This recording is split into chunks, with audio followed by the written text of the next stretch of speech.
Hello and welcome. I'm Peter and we're here to make progress, not perfection, but on that way to progress, we're gonna have to take some losses. And man, oh man, did I take my fair share of losses against Hwoarang in ranked. Oh no! Damn it! Ah!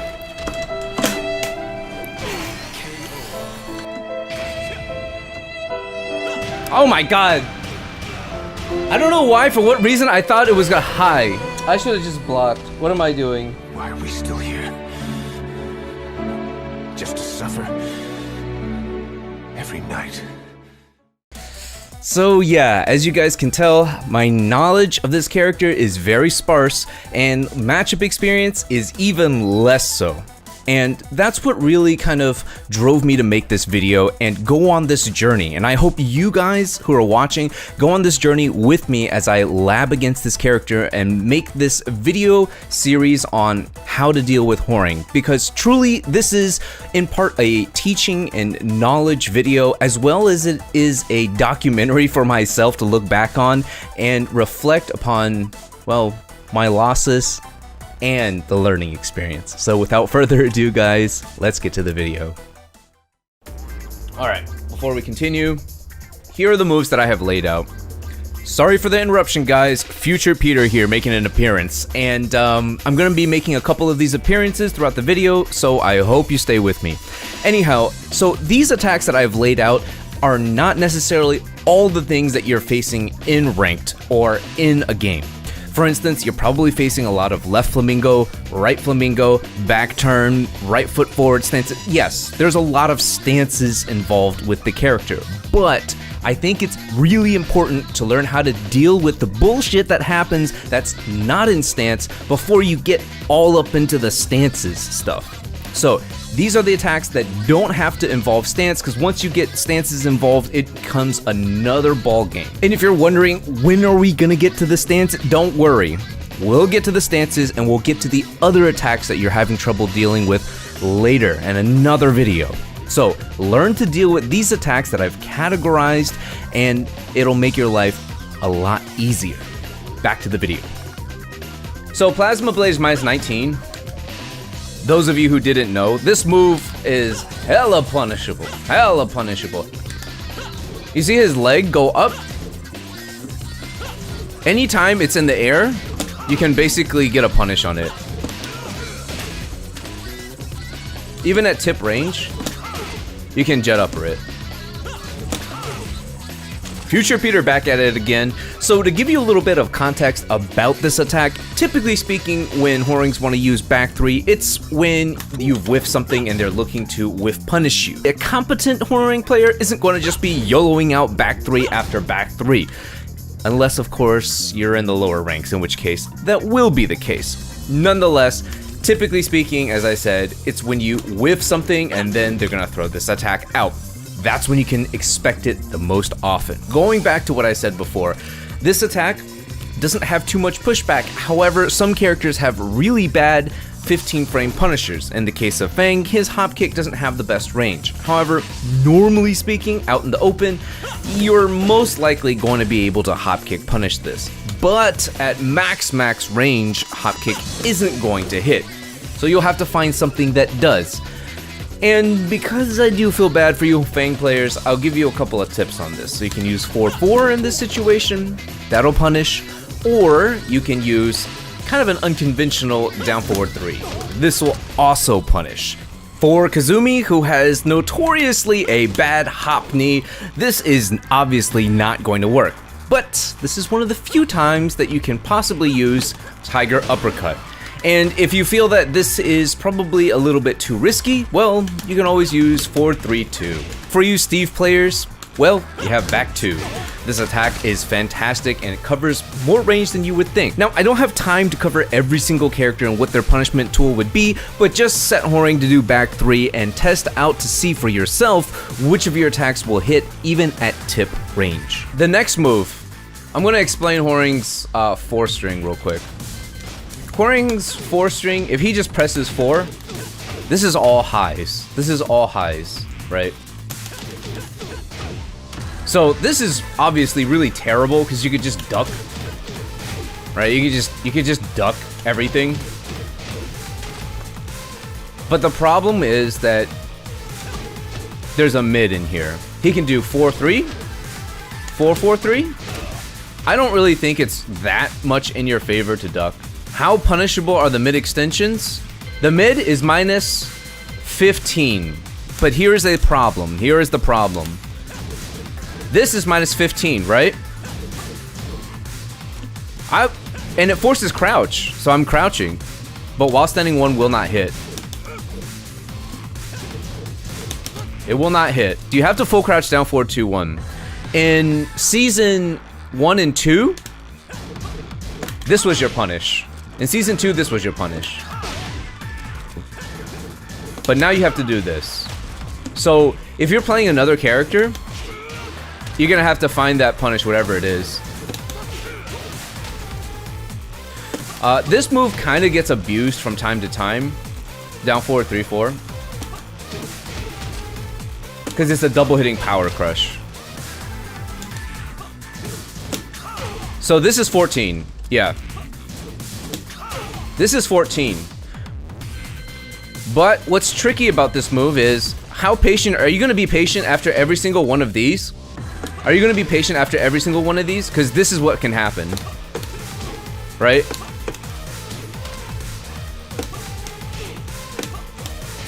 Right? That kind of stuff. So, yes, you can be patient for this. You're waiting, like, you're waiting, right? Because you see the startup. You see the startup of this, and it goes into that. And then now you're like, ah, shit, right? Something like that. No, he just cancels the first hit. You see the spark, right? Like, see the white power crush spark? You see this power crush spark, right? He just cancels it. It's a feint. But anyways, just know that this move right here is minus 14.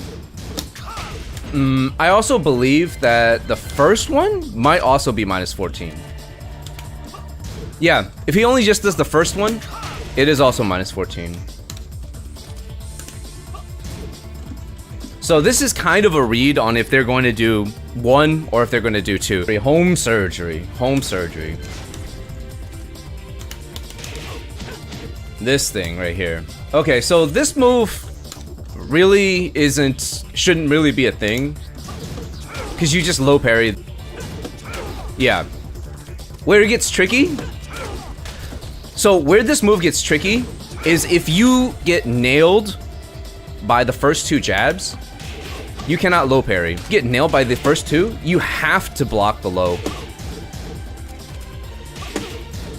You cannot low parry on the hit. That's the only thing. If you get hit by these 2, you have to block that. Right? Alright. Firecracker. Down 4-4. This is also not a thing. Should not be a thing. It's a low into this. And this low doesn't go into anything else. Always duck. And you get a nice punish. Back 1. A super evasive move. But it's minus 14 on block. It's launch punishable for characters with a 14 frame launcher. It can evade pretty well, if I remember correctly. So, yeah. So, this is like one of those things that if you try to press,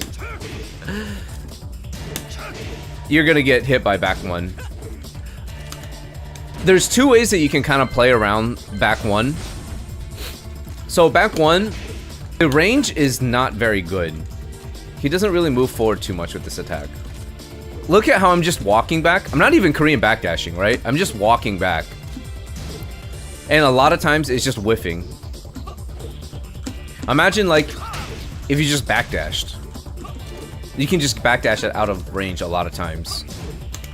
When you have your plus frames, the rule of thumb to kind of keep in mind usually is that if you are at like 4 to 5, he can still do this move and avoid linear attacks.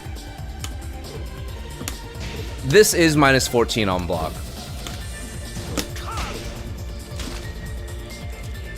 The animation seems so fast that you miss it. Yes, it's very well possible that you do, because unless you're ready for this, you're gonna miss your punish on it. The thing to realize though is that it's even worse on whiff than it is on block. It's really bad on whiff. So be aware when the opponent is doing something like this. Okay, down back 4-4. This is another kind of fucked up move. This is a low high. Right? It's only minus 1 if you don't duck this. If you do not duck this, this is only minus 1 for him. You can, if you're ready, get a really big punish, but you're better off doing your 15 frame punish. It's kind of hard. This is kind of fast.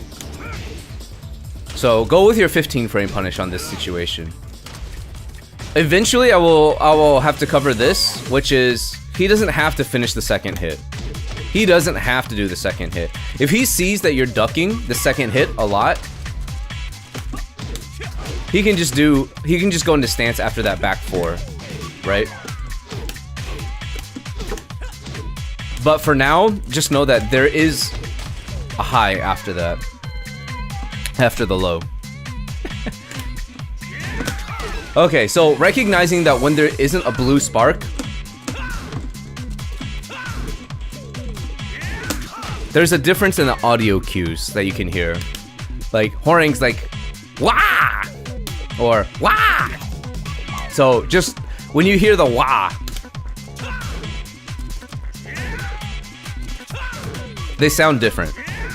When you hear the wah,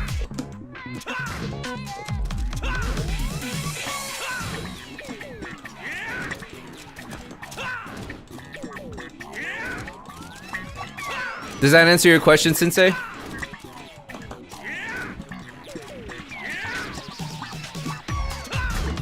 But just know that it is minus 18. But it doesn't look like a mid, which is kind of deceptive, right? This is a mid.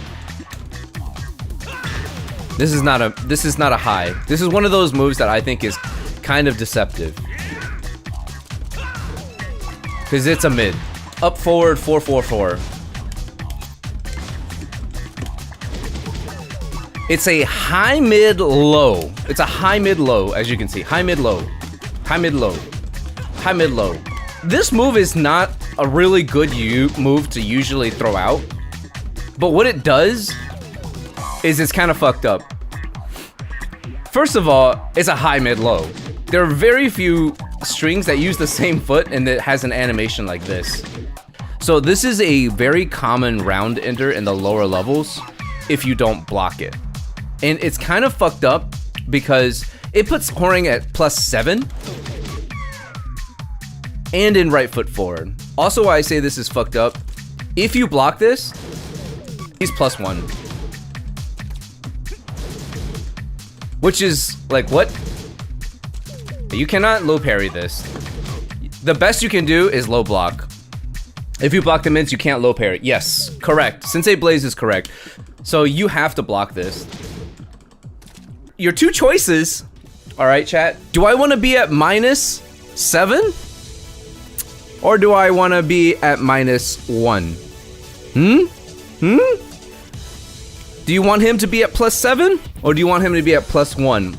And it's kind of fucked up too, because if you're expecting the low, he could just do 2 hits and transition into right flamingo, right? He can just literally do the 2 hits and then just kind of fake you out into this.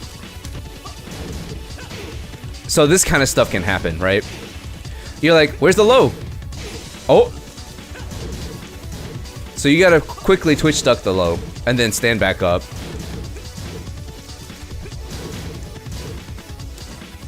as you guys can see, without even going into the stances yet, there's quite a few things to look out for when playing against Hwoarang out in the neutral when he's not in stance. So make sure to look over the list that I gave you guys. You can find it in the video description below.